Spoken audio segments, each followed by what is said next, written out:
All right, here we go with this week's episode of Return to Authenticity, episode 90, with Kathy Hadizadeh. This was a very interesting conversation, as the read-in script that I read of Kathy's bio and background ends up being quite a bit different than the conversation we have for the bulk of the interview. Kathy talks in depth and in great detail about what it took for her to immigrate from her home country of Iran and to the United States. And so she was born in Iran and lived there in what was a very thriving Western culture back in the 70s, and remembers as a young girl when that all changed, and when a revolution happened and the current leadership, at that point, I guess the current leadership took power, and the country was really thrown into chaos. And so she decided as an adult to emigrate, to leave the country. And it took a tremendous effort for her to get that accomplished. It's a great, very intriguing, very interesting story that she shares. And then later in the conversation, we talk about her change from being in a corporate role to leaving that corporate environment. A great conversation, very unique perspective from somebody that's lived in a culture very, very different from the one we have here in the United States. So I think you're really going to enjoy this, especially in light of all the current, not that Iran has had ever a shortage of attention on it in terms of its politics, but certainly in light of kind of current things going on in Iran and in the Middle East. I think a very interesting picture that Kathy paints. So I invite you to sit back and enjoy this week's show with our guest, Kathy Hadizadeh.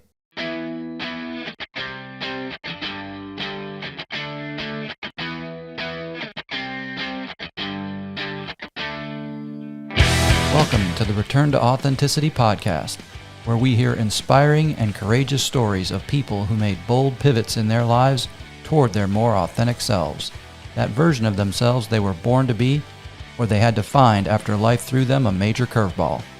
I'm your host, Eric Sardina. Welcome and stand by. Welcome to the show, everyone. Today's guest is Kathy Hadizadeh. Kathy's professional journey started in engineering, where she developed a deep fascination for information technology. As a technology executive, she had the privilege of collaborating with on-site and offshore teams worldwide, crafting multi-million-dollar software applications, data-driven solutions, and insightful innovations for companies including DirecTV, AT&T, and Omnico. However, as she embraced motherhood, her journey transformed into a delicate balancing act akin to walking a tightrope while juggling multiple responsibilities, navigating the corporate world where physical presence was required daily alongside caring for two little ones, left her with minimal time for self-reflection and personal fulfillment. Kathy wanted to reconnect with herself, to feel human again amidst the demands of her roles. Amidst these contemplations, her involvement in gamifying fearless leadership at DirecTV proved to be a profound turning point. It served as a powerful aha moment, revealing the extent of fear and ingrained programming within her that had gone unnoticed. This experience ignited a passionate fire within, compelling her to break free from societal conditioning and live life on her own authentic terms. I'm excited to have Kathy on the show today to share her story of overcoming her own self-imposed limitations, where she now helps others overcome the same. And with that, Kathy Hadizadeh, welcome to the show. Thank you, Eric, and thank you for having me on the show. It's a pleasure. We were chatting before we hit record, and I'm excited to have this show be one of our earliest shows of the new year, 2024. And as we were talking, many people do a lot of self-reflection and planning and thinking about what the new year ahead has in store for them and what they want to go pursue.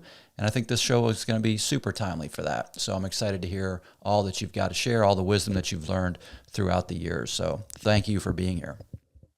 Thank you. And thank you for mentioning that, because I think that is an important piece for our audience to pay attention to. They are going to be listening to this episode at the beginning of an empty canvas of another year in the chapter of their lives. Absolutely. Well said. Beautifully said. So with that, let's talk about the beginning of your story. Where did you grow up, and kind of how did you navigate your way toward engineering and the corporate life? What was childhood like for you, and what were the influences in your life? That's a good question. I grew up in Iran, Okay. a country that people hear in the news, I think every day in Yes. different aspects. Yeah, I grew up in Tehran, Iran. That's where I was born and raised. And it is a very different life Mm. than life we have in the United States. There are pros and cons to it. Um, the cons are, well, it is considered a third world country, Mm. or I don't know what they call it now. But when I was born and raised, it was considered a third world country, but not so much because the year I was born, 1973, the country was still flourishing a Yes. lot, and then things changed in that country. There was a revolution, and the country went into a war. So I have seen a very big societal change in my life, what it feels like, what it looks like. Talk about transition. Mm. And I lived through the war, and I have gone to the university in that country. And when I these are some of the kind of cons kind of thing, but pros is that the country is based on enormous amount of love and connecting with self and connecting with happiness despite all the things that cannot be right. And it's a beautiful thing to see that people amidst um, very difficult times can still be very happy, enjoy eating, enjoy being together. Tehran is a city that I can say doesn't sleep, Mm.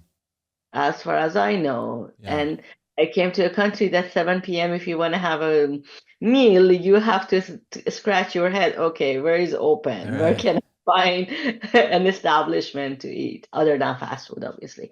So yeah, very different life. Yes. And so you lived, so you're born in Iran and you lived there until what age before you left the country?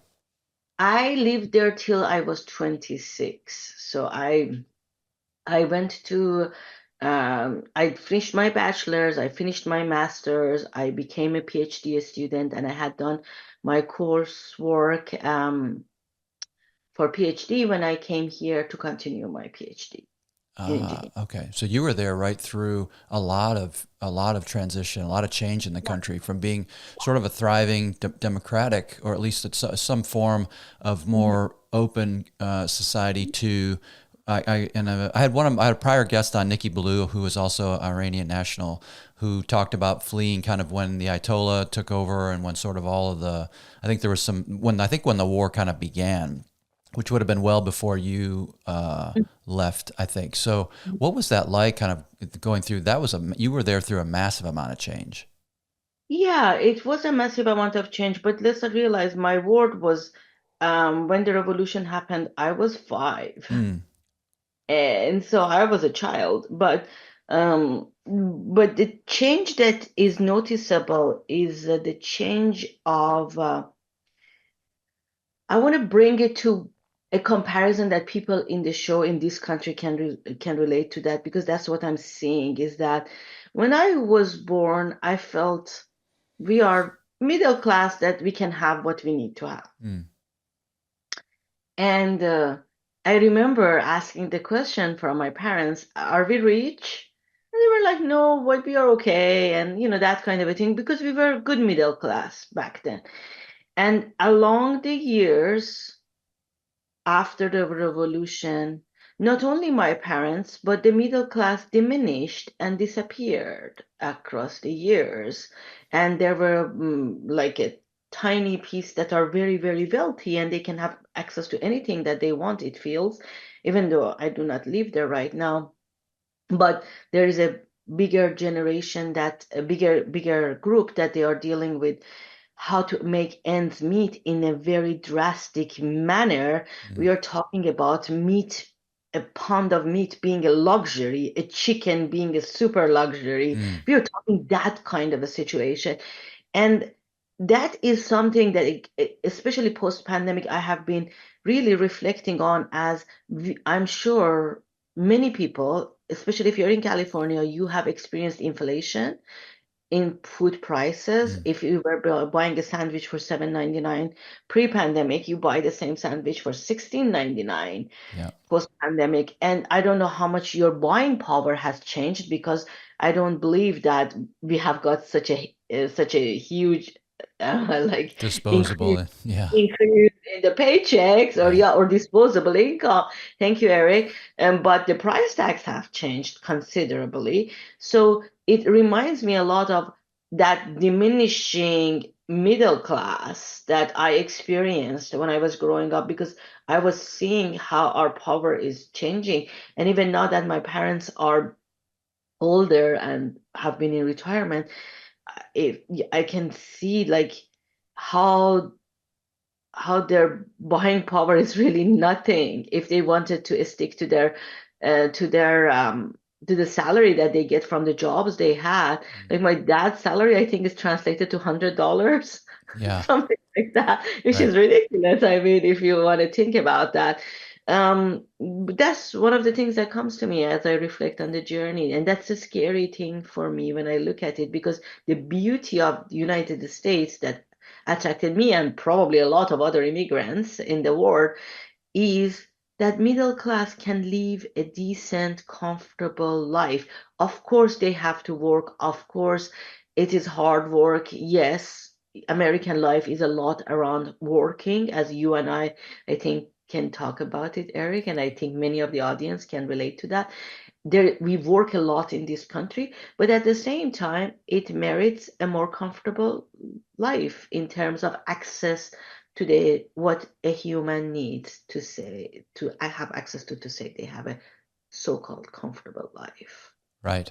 Right. Yeah. Yeah. And I love having folks like yourself on the show that have a worldview that's different than someone that was born in the United States, because you're the perspective that you can bring is so much greater than a theoretical perspective. You bring a real life perspective. And what's interesting to me, especially having talked to Nikki, who was also from Iran, was this Mm. idea that the country went from extremely sort of rich and thriving to very oppressed. And like you said, the middle class sort of disappeared, and you had a few that did very well and many that were struggling, and led his family to flee. And it really paints the picture for me that I think often when, we're born in the United States, we sort of have this kind of blanket around us thinking, well, it's always this way. It will always be this way. It will always be abundant. There will always be food on the shelves. There will always be 15 different choices of everything on the shelf, and Yeah. affordable. And yes, we all have to work. And I think, again, the beauty of the United States offering is do what you like, right? Work as hard Yeah. as you want, earn what you want to earn, and you can move up through socioeconomic tiers and Hmm. stratus at your discretion, at your own desire. You're not held there by your family. You're not held there by some other status. You're able to kind of move around and grow as you like. And if you want to not grow, and you can do that too. And what we're seeing, and what we've seen, I think, in the last few years is there is a true, and I think from the United States, from the standpoint of someone who's lived here, my whole life, the veil was sort of pulled back that it's not a guarantee to always be here. We have to earn it every day. We have to protect it every day. We have to fight for it every day, because it can go away. And through the pandemic, we saw for the first time in my life at 55 years old something I never thought I would see, which is grocery stores with no food on the shelves, True. and then no promise of when it was going to be restocked, and then being told you may only be able to come to the store at a certain hour of the day or a certain Mm-hmm. day of the week, and we're going to figure out how to ration this. And it was like, for the first time ever, like, this can't be. This is not how the United States operates. And yet, through our own decision making and our own practices, we sort of made that happen, right? How we handled the pandemic, I think, resulted in a lot of how that happened, how that came to be. And so it's just very interesting and I appreciate your perspective of came to the United States because I wanted to have this, I wanted to have the ability to be free and be able to live in a middle class lifestyle that was comfortable and allowed me to kind of navigate. So anyway, I loved your perspective. I wanted to share kind of my thoughts there. But so when when you get ready to, so as you're kind of, you came up through the university system, so you went, got your undergraduate degree in Iran and your master's degree, and then you were working on your PhD before you decided to come to the US. What sort of propelled you to make that move? Um, yeah, I did a bulk of my studies in Iran, as I said, and the beauty of that country is that if you're able to go to a public university, which is super duper, super competitive, especially if Mm, you're a woman, because at that time, for women, if there was if a lot of areas would not accept women, and if they accepted women, the capacity was 25% for girls and 75% for boys. So imagine that, mm, for example, if a subject like electrical engineering, say, would get 20 people, five of them would be girls and 15 of them would be boys. yes. So it was a super competitive landscape. But in that super competitive landscape, if you were able to get to the public university, your education was free Mm, versus the price tags that I'm now seeing yes. in this country for my daughter, who is at that kind of age. Yeah, there is no such thing as free ride in this country, as far Yes. as I know, when it comes to a college education. But over there, you could have a free ride, which is huge. I mean, consider how many hundred thousands of dollars Right. people have to put aside or owe or whatever for it. So yeah, and I was very lucky. And when I got to the PhD piece of it, I was very, very lucky because I got the experience of working. I always believed in working. I loved working. I started my first job when I was 14. I started teaching statistics to other students, and then later on, I started teaching English to other people in that country. So I always worked, and I was very lucky that when I was in my master's, I got a chance to work as a consultant for one of the biggest automotive manufacturing companies in that country. And it was a very luxurious job because at that time, at the age of 24, first of all, I had I had control over Mm, when I want to work because I did not work every day. I think I worked like 3, 4 days a week. Um, and also I had a driver mm, because that place was out of the city. And so I had a driver, and as part of my contract, they would offer me food too, which was amazing food, I have to say. yeah. But I gave you all this beautiful picture. But I would go to a meeting, and there are these men engineers who work technically on what I am leading them to do. And I was under the supervision of a person over there who was a seasoned engineer. And imagine you're sitting there, and the person who owns the company is sitting there. It was one of the subcontracting companies that I worked on their total quality management program in their production line. And imagine 10 people sitting. I'm the only woman in the room. And the president of that smaller company comes, and before he starts, he says, "Well, we can get our talk started as soon as Miss Hadizadeh puts her hair inside her scarf or Mm, whatever it is." You know how humiliating that is? mm, These people supposedly work in what I am leading them to do. yeah. And we cannot start a conversation because two strands of my hair is out of whatever I'm Yeah. covering my hair with. That is hard. That was hard on my soul. I don't know. Maybe some people are okay with it. I don't really know. But for me, that was hard. Like it would always feel like you don't see all the merit I bring to this Mm, table. yeah. You just can see my two pieces of my hair that I cannot even see it myself. Yeah. I mean, that was hard, to be honest with Yeah. you. Even though, as I said, I was having a luxurious job that in all these years that I have worked in corporate America at much higher levels, I have never had a driver Yeah. Yes. or those kind of things that I'm telling you. So there is an interesting tug of war if you want to look at it, but I did not even think of it as a tug of war. I was like, I do not want to go through this humiliation. Mm. And that was very clear to me that I do not want to do that. And this was just an example. I have a lot more examples of like this, and that's the why I decided that I don't want to go through that something that burdens my soul like this. That's why I decided to leave because it's a hard decision. Yes. It's a hard decision. I'm curious. I'm curious because you mentioned the hair covering. Um, so I just have some questions there, having not been around that culture or lived in that culture, but I'm aware that the women cover their hair, cover with a scarf. And was it always that way when you were growing up? Did your mother, and did you always have to keep your hair covered, or did it change over time? So, I want to answer this question with bringing up the topic of belief. Like it is important, and since we are talking about authenticity, Mm, I really believe people should know what they believe in and act according to that. agreed. So I grew up in an environment that we believe that people have hair for a reason. Yeah. I always tell people that if God wanted me to cover the hair, would have covered me, would have created me bald. Yes.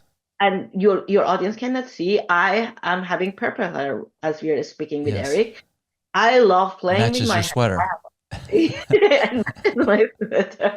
But I love playing with my hair. I love colors, and to answer really that question is that what is your belief? There are people who believe that they should cover their hair. They believe in that.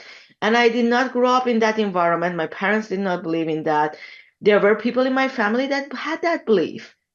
There were people believed who did not really believe, but because their mom had told them this is the way to live, Mm, they thought that they should live that way. So there is a lot of different layers in there. And that as we look in the traditional societies, people sometimes do things because they do not sit and pause and think that, is this really what I connect with? Or am I just mimicking my mom and dad and not dad, or aunt, or, the female part of the yeah. family? But I did not grow up in that. I grew up in the fact that your hair is yours and do whatever you want with it. And the first 5, 6 years of my life, because it was under the other government, we did not have any of these things. My mom was always worked, and she always had beautiful hair Mm. when she was going to work, and very well dressed, and really fancy shoes that I do not understand how she used to wear them, because I cannot imagine walking with those heels and going to work. I'm not that much of a heel person. So yeah, there is that belief thing. And when you are put under a system that says, no matter what your belief is, you need to do whatever I tell you to do, that's when things go hard. Yes. I grew up in a place that people do not believe that they should cover their hair, but the society and the government decided, no, you should believe in what we tell you to believe. And you can see 40 something years later, Iran is going through a transition, and there are people who believe they do not want to wear that thing, and they do not wear that thing. They have built the courage not to wear that thing on their heads and stand for it. Yes. Yeah. Yeah. I think a lot of, well, I think there's probably a lack of understanding, or maybe, unless you've studied the history, that Iran, like you mentioned, years and years and decades ago, it was your mother was going to work, her hair in full display. She had beautiful hair, high heels. She was, treated. I mean, she was able to. That's a very Western way of going to work. And now our perspective and our vision, when you think about Iran, is people are wearing complete, women are wearing complete coverings. They're literally kind of in a sack almost, where you can't see any parts of their body or their Yeah. skin, all their hair, everything covered except for their their face maybe. And it's No, that vision is not correct, Eric. Let me no. tell you.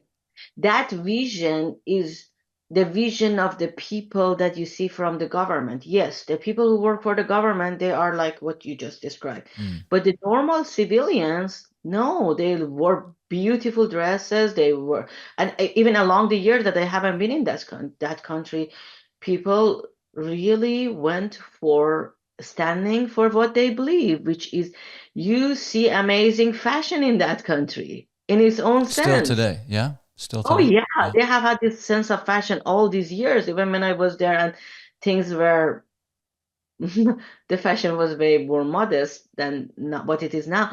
But no, this the beauty of human being and human soul, that human soul finds a way to go after what it believes. That's the beauty of the human soul, and that they have found their way. You can see people all these years, women in when they don't have to deal with government or in their civilian life, they are wearing something very loosely on their head that you can see all their head. They have, I don't think there isn't any other country that has the highest rate of makeup consumption than Iran. I don't have official statistics, Interesting. Interesting. Okay, but I that's what did not felt have to that me. perspective.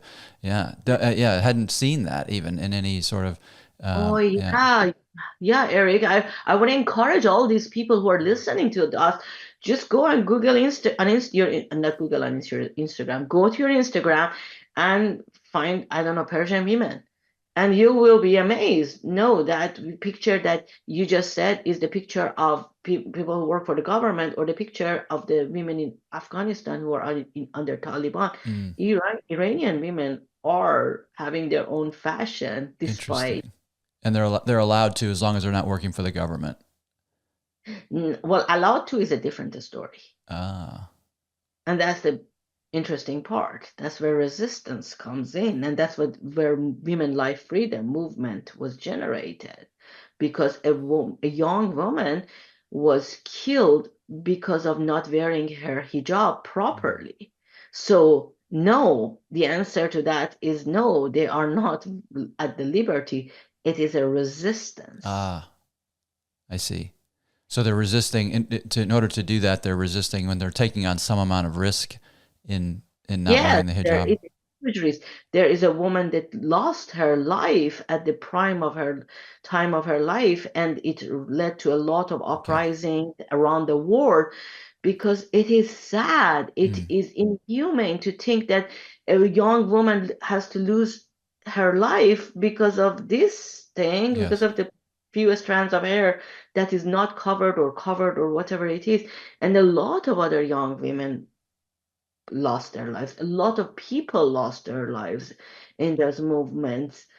A lot Mm, happened since September 2020, we're in 23, so September 2022 in Iran, in terms of the movement, in mm, terms of the relationship of the people with hijab. And really, the government is, even some of their spokesmen are really looking into the fact that, do we want to stay as tight? mm. And people understand the movement is happening. Interesting. Very interesting.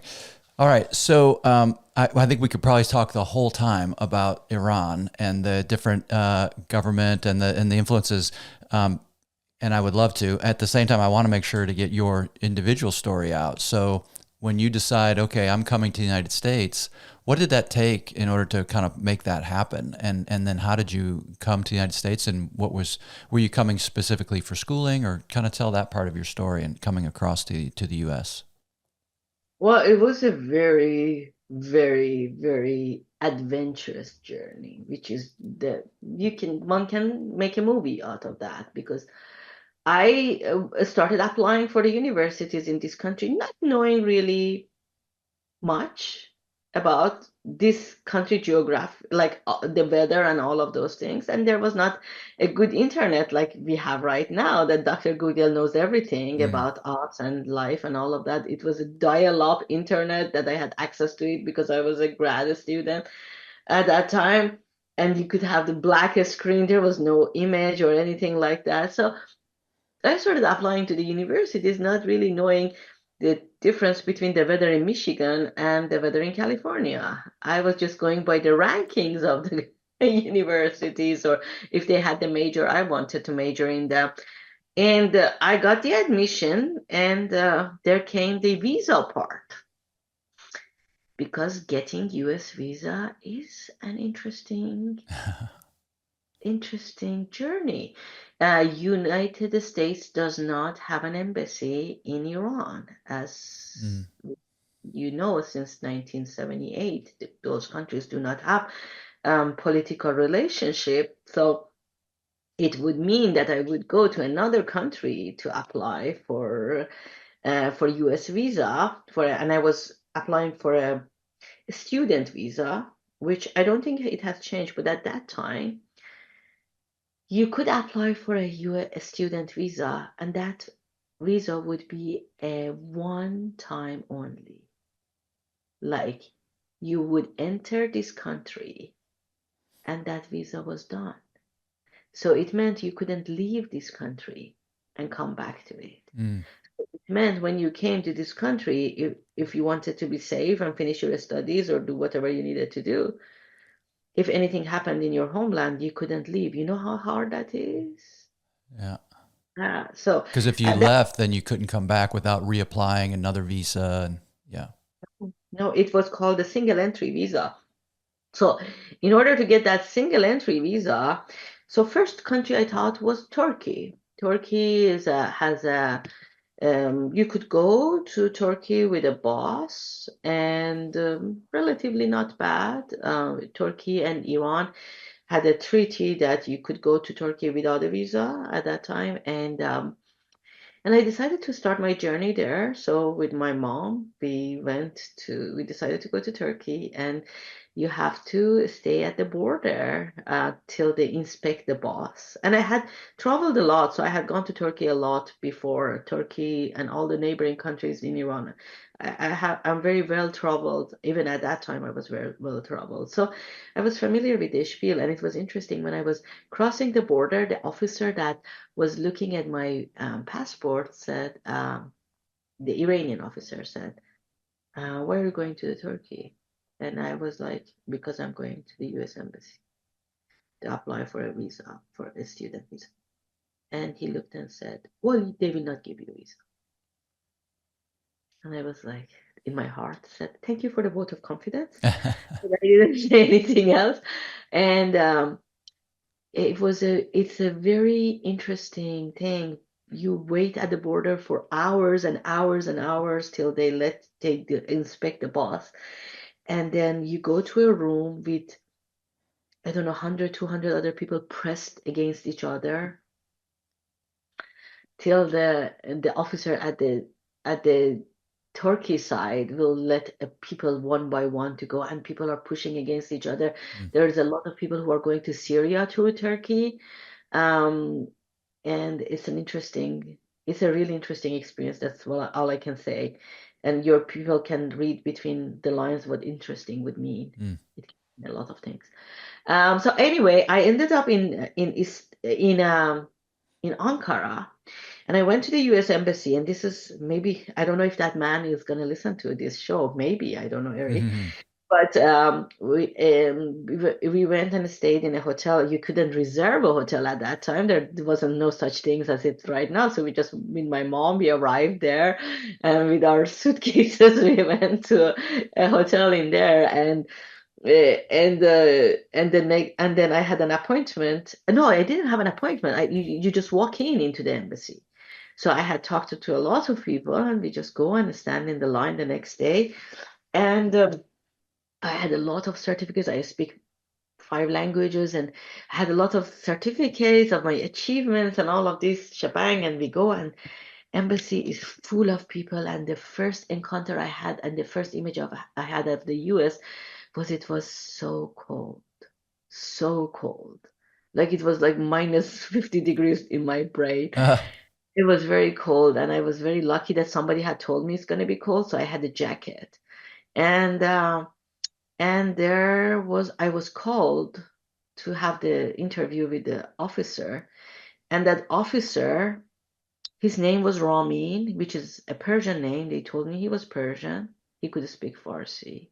if I remember it correctly. I actually have a notebook that I have written all of these details in there because it really crushed my soul at that time. And he looks at me and he starts talking, and we talk, and I had this dossier full of these certificates and things, and he goes through everything. And I think the US Embassy application was at that time $150. We are talking about 24 years ago. Mm. And which is a lot of money at that time, even Mm-hmm. now, it's a lot of money. So he went through all of these things, and he said, "You know what?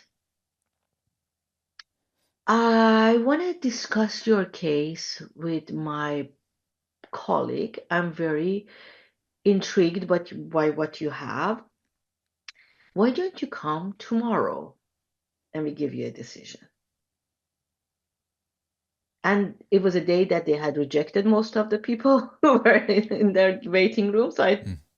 So I believe that's a good thing that they are paying attention to what I'm bringing to the table. I Mm. mean, why would I think otherwise? So I said, sure, I will do whatever you tell me. I mean, he's a decision maker. I'm just an applicant.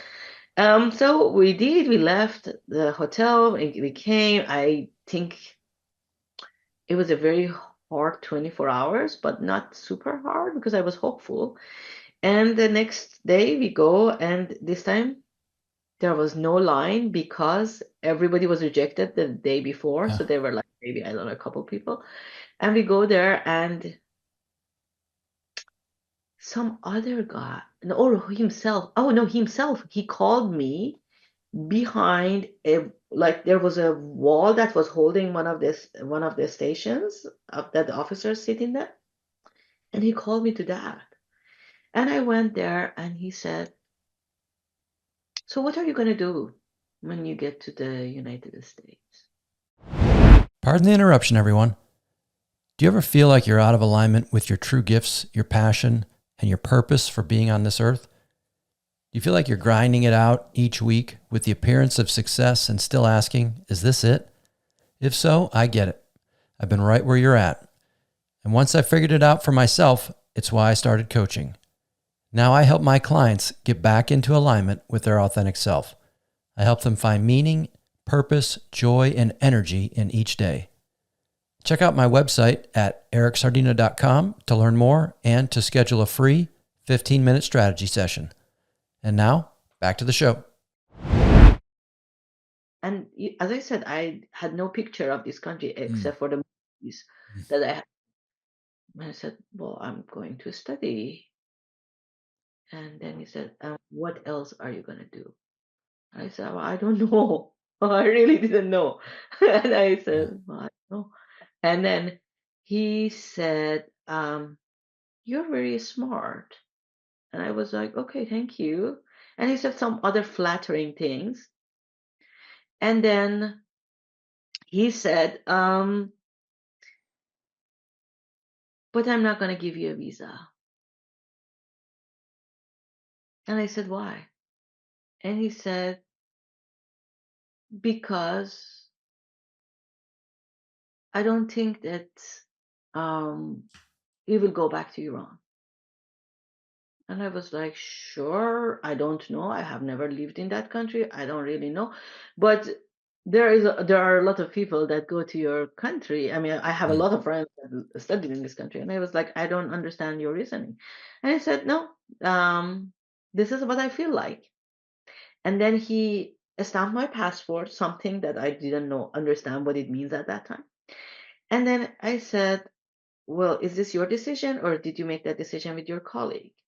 And he said, "No, this is my decision." I said, "You can discuss this with your colleague." And he said that, "Well, no, he might have a different opinion. Why don't you come and give it a try tomorrow?" And I said, "You're rejecting me today, and you're telling me that your colleague might have a different opinion tomorrow?" And he said, "Yeah, he can have a different opinion." And I said, "Do I have to pay the application fee again?" And he said, "Yeah, it's a different interview. It's a different person. It's a different thing." And I said, "Okay, let me think about it." One of the hardest 24 hours of my life, honestly, in a country that I had a return ticket to go back to Iran 4 p.m. that day. And we had packed our stuff from the hotel. My mom was sitting in the middle of the street waiting for me. And I had met another student. He was coming for a PhD in electrical engineering. And he said, we talked. He had got visa or something. I think he was in a different position. And I said, what do you think? Do you think I should do it? And I didn't really know what to do. And he said that, well, you are here. It's better than you spending all the time and money and all of this to go to another country. And I was like, yeah, he has a point. And so I decided to stay. So we went back to the hotel with our suitcases and everything. I had to call and change our ticket for coming back to Iran. And, mind you, we didn't have, I don't think we had oh no, we didn't have a cell phone or Mm. anything. We had to go find a hotel to tell my dad that we are not coming. And Mm. it was a big shebang in another country, Yeah. to be honest with you. I had a really, really, really hard time.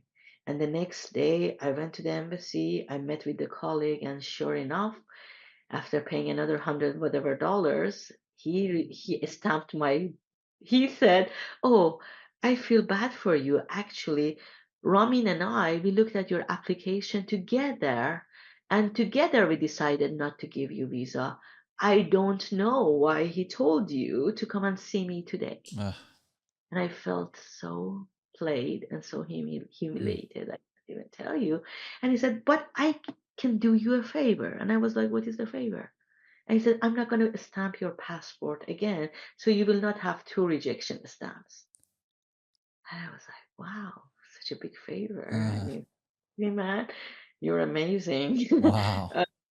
To this day, I don't know why they played with me like that. Mm. Is U.S. government in need of my $150? I don't think so. I don't really know the answer to that, and it has always been a mystery for me. So I came back to Iran and I was like, okay, on to the next country. Within, I don't know, 2 weeks, I went to Cyprus and Nicosia. The embassy was in a territory that was under the war because Cyprus, the two sides of Cyprus, were in a war at that time. And I could hear the bombs and the tank and everything Uh, while I was there. And I went to the embassy and I had studied who might be the officers because other people who had gone there had told me. They told me the male officer is going to be the good one. mm. Be careful not to end up with the female officer. And guess what? Got I the did all female. the calculations in the world. And then there came a man that went to the female officer, and I was happy because I was thinking, okay, I will go with the male officer. The man, the female officer rejected him, I think within 3 seconds Yeah, or so something. quickly. Record breaking. The man got angry, started like Beating on the wall.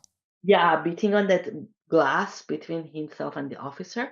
Sure enough, the officer called the security to escort this gentleman out and called me Uh, after that episode.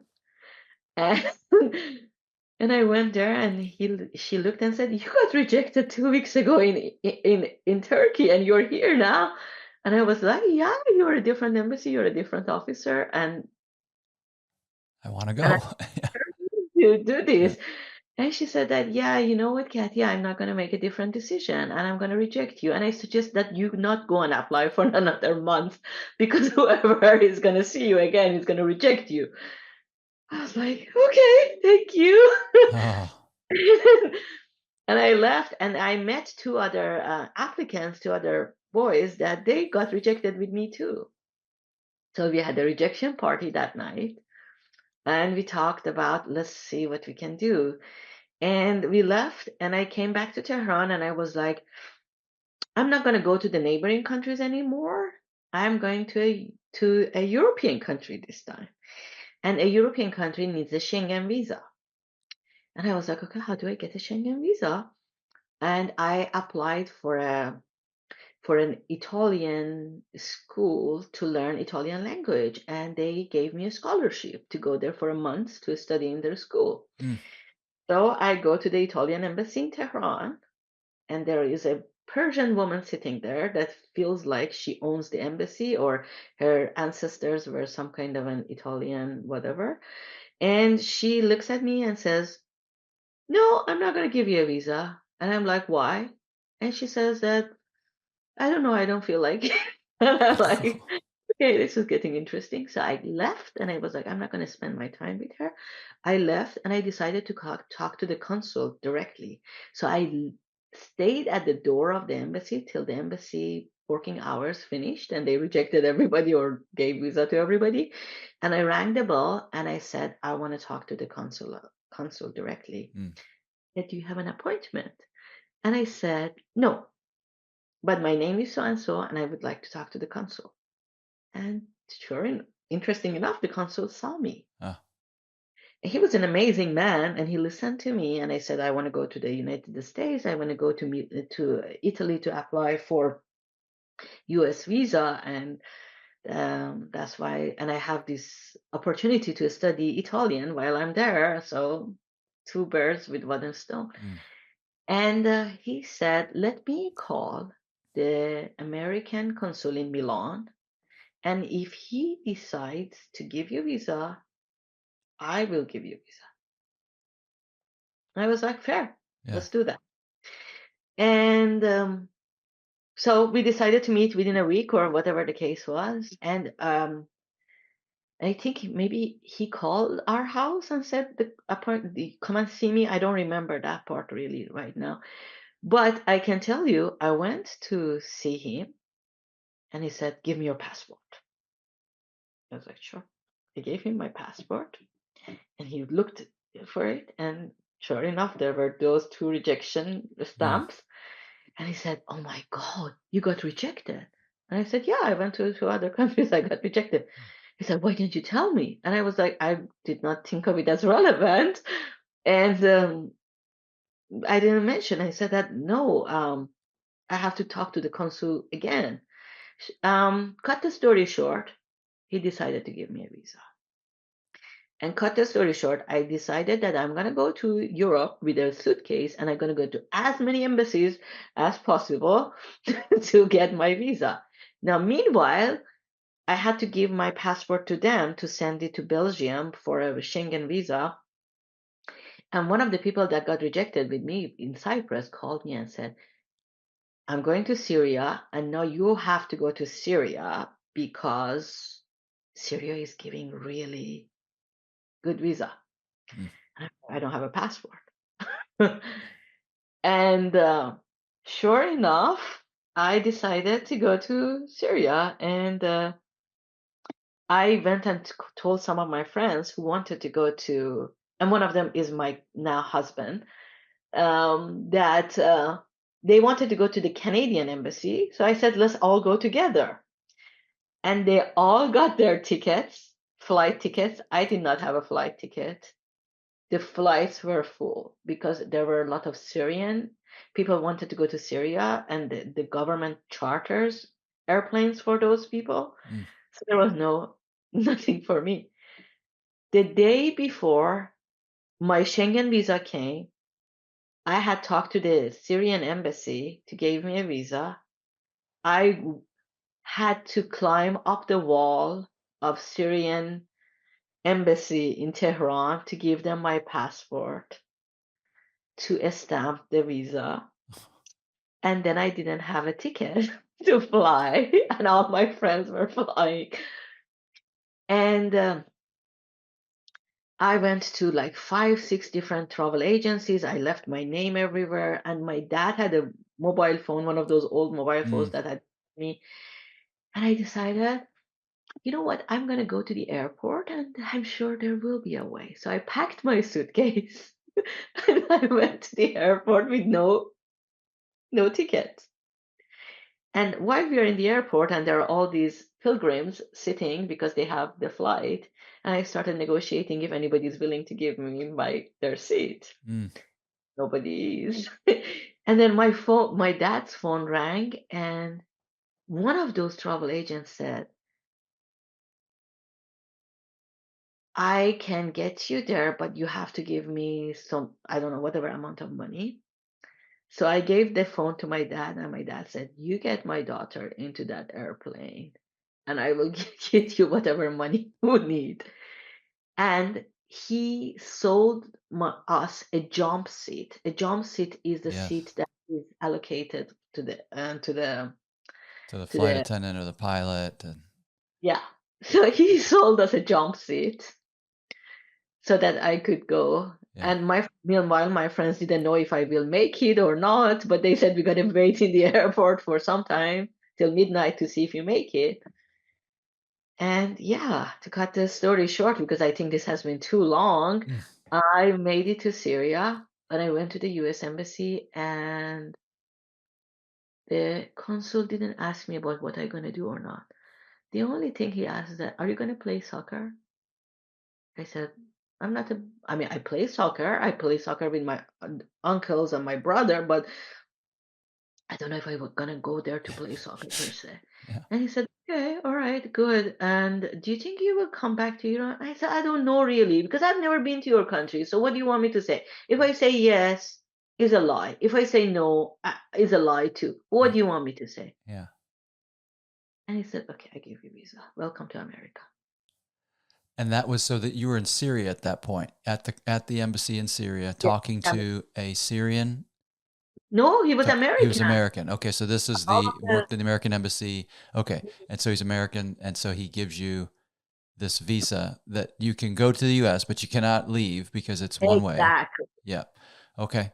That is an amazing story of perseverance and determination, right? That I think anyone can learn from is that you were told no over and over and over again, and you kept pursuing it. And even like, I love the part of the story where you go to the airport without it. You're like, I don't have a ticket. A lot of people would have said, well, I don't have a ticket. Why would I go to the airport and waste my time? But you're like, I'll find a way. I'll just go to the airport. And if I don't go to the airport, I'm sure not going to find a ticket sitting at home or sitting wherever. I have to at least try. And so you just kept going. And the amount of perseverance and determination is awesome to see that, right? And to see how hard you fought to get into this country, to get into the United States, and how badly you wanted it, and you just continued to keep going until you found a way. Mm. And there is an element in there that later on shaped what I do now, which is the element of heart. I really wanted this. And I really, really, really believe when you want something, there's always a way. I Mm. really had this belief very much in my core. And that was something that I lost along the way of my life in this country. You lost that.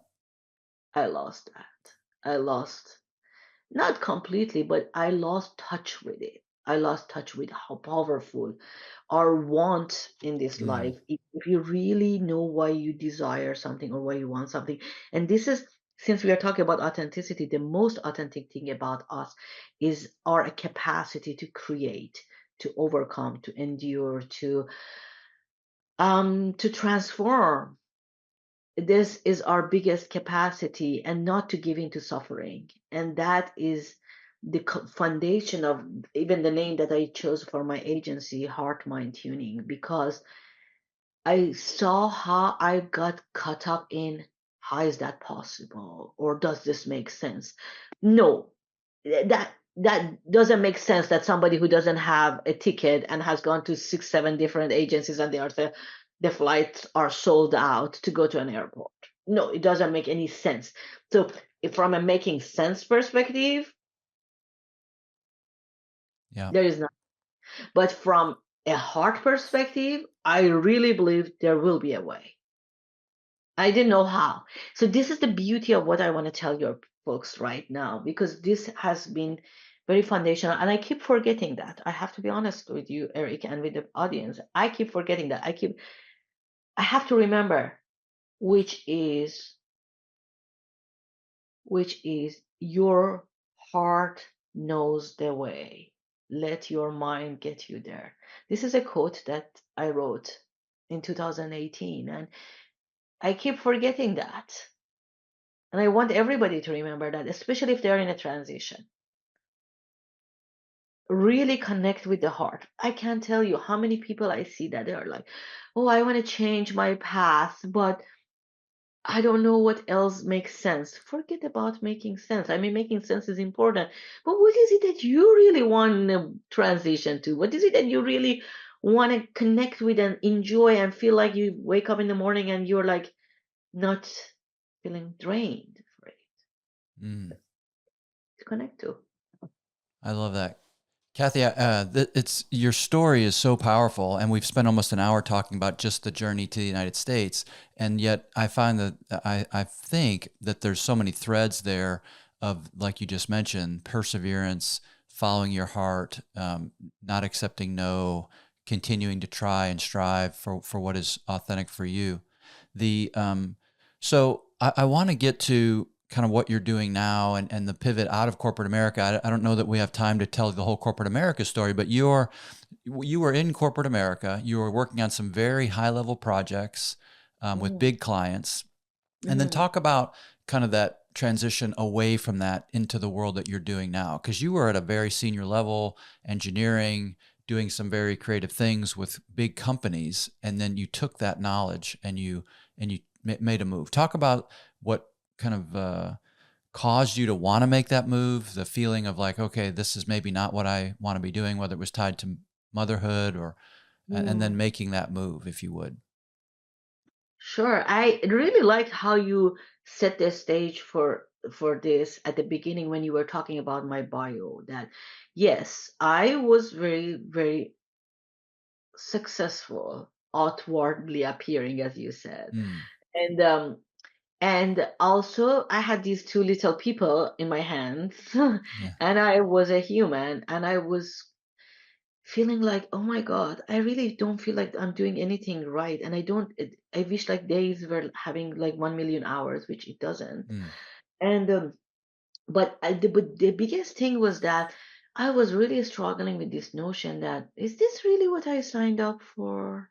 Is this really mm, what I want to leave behind? And I did not have an answer. I have to tell you, I really posed that question many times. I looked at a lot of solutions. I'm a person who goes after solutions. So I really, which is out of our scope right now, but I really looked at a lot of different options and I did not, did not find a way, partly because my mindset was not ready for a different thing than the corporate world, that I had got used to it. And that's a really important thing. Mindset is key. mm, If you want to make a transition, mindset is key. But the thing that happened was that since I guess I was not able to get there on my own, the universe, the mm, destiny, whatever it was, decided, okay, let's just help her out of this situation, which I had a traumatic event happened to me, which we are not going to go into details of it, but the thing was that it brought my life to a complete halt. mm, And your listeners by now know that I'm a perseverant person. So coming to a complete halt and not being able to do anything in life because of my physical disability, that would be a disaster. mm, Just thinking about it from a mental perspective of how do you cope with that situation, especially when there is not a solution in the medical world for it. And that really made me look into things that I had never thought about them. For example, coaching came my way and mindfulness came my way. And even though I had some background in some of these things, I did not know anything about coaching and how powerful it can be. Or I had a practice of meditation, but I had not looked at mindfulness as a daily way of living or things like that. So I had to have that openness in my heart, Eric, to see if can I can I see life in a different way. So that openness is really key. So the event happened, but a lot of times events happen to people, but they do not get the openness. They get laid off, but they want to go back to to their work, to the same work that gave them misery mm. as soon as possible. I mean, that's Yeah. always baffles me. I mean, that's an interesting thing. Yeah. Um, but this time, because it was so foreign territory, the whole thing for me, I really had a chance to really sit with a lot of things and really connect with what do I want to do with the rest of this life that I have once I get over this situation. And I had to really connect with my heart and see what is it that I have enjoyed most along my rides. And one of the things that I had enjoyed most was really working with people becoming those fearless leaders and seeing how they become more fearless, or how Mm. myself had to deal with my own fears and programmings. And a that was like a what do we say, like a Like a light lit switch or ignition, yeah, to see what else is there for me. I got the courage to start something new, but I had to build a lot of things along the way, Eric. And I had to learn it never finishes. mm. So you start to build, so you build a coaching practice, and then now you're coaching other folks like yourself and helping them sort of find their way to what their heart is calling them to, or what does that look like? I built a coaching and advisory and mindfulness practice. These were the three things that I focused on. And the people, and there are two types of people that I work with them mostly. First, I don't want anybody to go through the misery that I went through. Uh, and that misery, it comes from us getting lost, us not knowing what kind of a leader we are, us not knowing how to treat our people, Mm. us, and there's a lot of them. Yeah. So part of me works with leaders who want to stay leaders, who want to make their mark in the corporate world, but they want to enjoy it. They Mm. want to make sure they are doing it right, and they want to be able to leave a legacy that feels right to their heart. So that those are one people, and they don't want to be burnt out. Another thing, because these things people do not understand it. But if you're not comfortable in your skin, you will see the impact, not tomorrow, not in a month, but you will see it in 3 years down the road when you get that diagnosis that you don't want to hear about it. That's one group of people. And the other group of people are those people in that are like, not sure if I want to continue this journey. I'm 40, 50, Mm. 55, whatever it is. And I'm not sure, but I don't know really what else is there. But I don't know if I'm not this, then what am I? Yeah. I mean, there's an identity crisis in there, right there. I mean, you have been somebody, and then you are like, okay, well, who am I without this title or company or whatever the case is? So these are the kinds of people that I work with. Fantastic. And so you coach them and work with them. I love that. And you're helping them to find their authentic self, or the place that they want to be and the place they want to grow to. So they can make a change not only for themselves, but for the people who work for them, for their organization, for people who are around them. Because you see, Eric, if I'm not happy, I mean, whatever happened Mm. to me, it impacted my kids' lives too. Yes. It will impact people around us. If I am suffering, my parents will know that their child is suffering, and they will suffer too. So you see, these are also linked together. Yes. So it's not just for themselves, it's for people around them, people who are impacted by them. Even when people are distracted and they are driving, they put other people in danger. Mm. How many times people come and tell me, "Oh, I drove to work, but I really don't know how I got to work." I know I have been that person too. That I get to work, I'm like, "Oh, I'm here. All right. How did Yeah. that happen?" Yeah. Yeah. So these are all things that if I help other people get more awareness, get more present, get know what they want, we are impacting the world in a different way. Yes. And so now you work one on one with individuals or groups, or what is that? What does your coaching program look like? Okay, thank you for asking that. I have one-on-one private clients. I have one-on-ones through the corporations that bring people to me or partnerships, and I have groups. I have groups, and I love groups. And if people, it's the beginning of the year. If you want to be in a group, reach out to me. And there is such an amazing benefit to groups, especially when people want to make a transition. I had a group last year. It was an amazing group. That it wasn't my. It was. I experienced something that three people out of that group decided to leave their status quo and go into some unknown territory completely, Mm, which always like is like, oh my God, I wish I knew about all of these things when I was in that situation. And I have also mindfulness programs for anybody who is interested. very good. And then what's kind of, as you look forward to 2024, where do you see yourself taking your business? What are you going to be doing more of or less of? I like that question. I really want to do more groups next year. I have had really fun with groups this year. So more groups. I have always had a limited capacity with my one-on-ones. Maybe we will Yes. do less of that, as I said, because my capacity is Sure. limited in if that I have designed. So more of the groups next year. And there is another thing, which is I want to see how we can benefit from AI more in the service of coaching next year because there is a lot of things happening in that generative AI space. And let's see how much we can benefit from that with our people. And I think with the group, I want to experiment